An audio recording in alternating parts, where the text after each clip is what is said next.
There was a time when I would drive you crazy by introducing different relationship techniques and strategies Yes. to try and improve our relationship.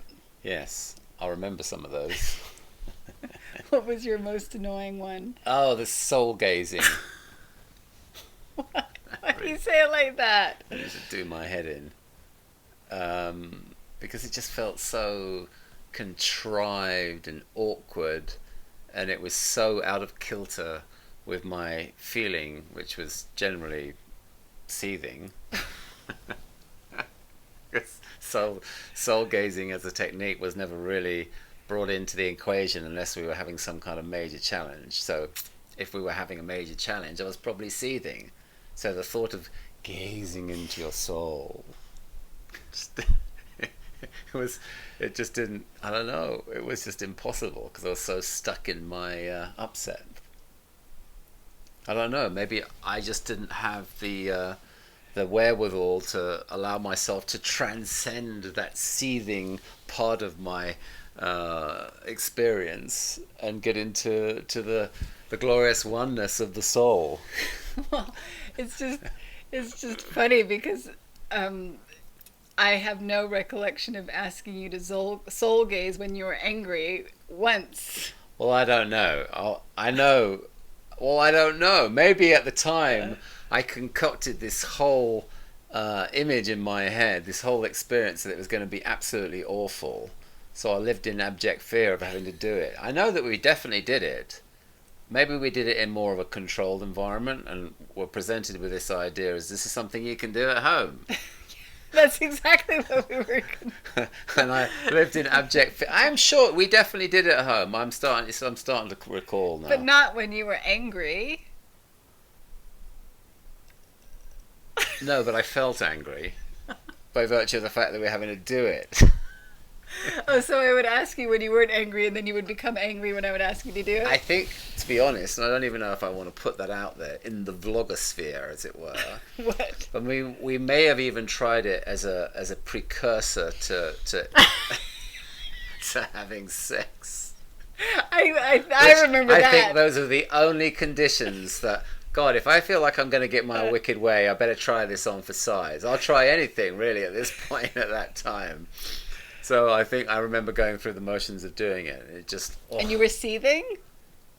Well, I was probably... The thought of it, just... I don't know, maybe I wasn't seething at that point. Maybe at that point I had to try my very best. Well, to be honest, I think it did go horribly wrong on a number of occasions. It just definitely... I cannot do this. In all good conscience, I cannot really do this now, because it just feels so out of sync with who I am. And I guess in retrospect... There was a certain amount of wisdom in that realization. I was doing something that just felt completely inauthentic and contrived. Yes. And this is someone else's idea of like trying to resolve some sort of maritable problem. Maritable? Marital problem, which was it's not a one size fits all. Never. Right.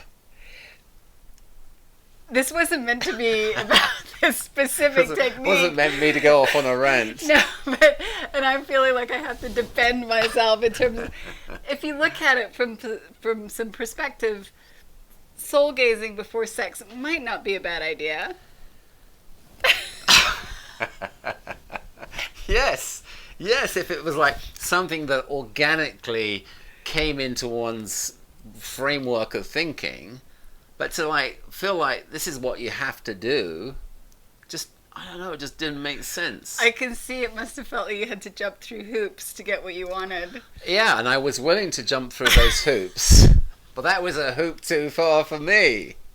It wasn't like it was such a big deal. It's hilarious.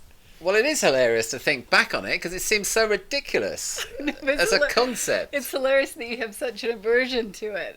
Is what I meant. Well, I guess it just it appalls my English sensibilities to do something like that. Maybe it was too early in the day in terms of living in LA, La La Land. I was fresh off the boat at that point. You're like, I needed to be warming up to those kind of activities. I think we'd been here at least 10 years. No. Yes, because we didn't learn that until after we did one specific workshop. Just goes to show how diametrically opposed I am to it. Still. 10 years in LA.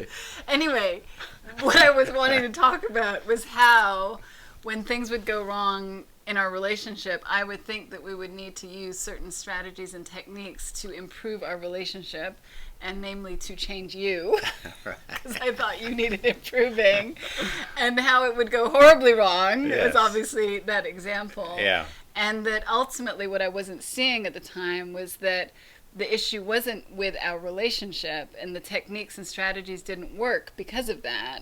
And that really what was going on is that I was not, when I wanted to feel closer to you, when I wanted to feel more intimacy with you, that was really a reflection of my own insecurity. Mm-hmm. And that when I was able to recognize that and get a deeper sense of connection with myself and to feel more of my own well-being through not getting caught up in insecure thoughts and feeling more of my true nature and that loving essence, then all of a sudden I didn't need to use strategies and techniques in our relationship. And it was because I was no longer trying to feel better by having you behave a certain way, like look lovingly into my eyes before sex. Now I can handle you not looking lovingly in my eyes. Well, I mean, push come to a shove, hopefully I would be looking lovingly into your eyes normally as a precursor to sex. It's like, there's no button to push here. It's like, in terms of like, I'm just going to show up and be like doing that in that fashion. But it is kind of uncanny to sort of think about this whole idea of feeling like, we get so preoccupied with trying to change our partner and manage our partner. And really that's coming from a place of fairly extreme judgment. Mm-hmm. And you see this right across the board in the work that we do, where when one person takes that judgment off the table and gets to a place of inner reflection and realizes this is nothing about the other person, it's all to do with my state of mind, it is amazing how when people finally feel like, okay, that kind of makes sense, I'll try that on for size. And I've heard this refrain so often now, like, how isn't it? Oh my! This person has just completely changed. They always think the other person has completely changed, and it's some sort of reward for their change in perspective. That the universe, here, well done. Look, we'll make this person change now. But really, what ultimately has happened is their state of mind has changed. I've seen that happen. Even the last couple of weeks, I've seen this happen quite a lot with my clients. It's like they finally they're showing up in a different way, and they're like, wow, it's kind of ironic. This person has completely changed now. And they're not kind of getting that it's like their state of mind, as they've let go of the judgment, and that pressure has been taken off the table, and said relationship gets to flourish. Well, they actually get to see the person more clearly than they did, and that absolutely happened for me with you. I wasn't realizing how much judgment I was holding against you and how I was making you responsible for my experience of feeling loved. Yeah. And really what was going on is that I was having a lack of connection with that love that is my true nature, that is who I am. And so instead of using strategies and techniques now, it's really about that inner reflection for myself, or whether we're working with clients, we're really pointing to that place of depth of being, and it's through experiencing that ultimately things in life shift, and relationships are usually one of the first things that shifts. Yeah. And at that level, that love is innate. It's natural. It's our essential nature. Our essential nature as a couple is to love one another, and to be in that space.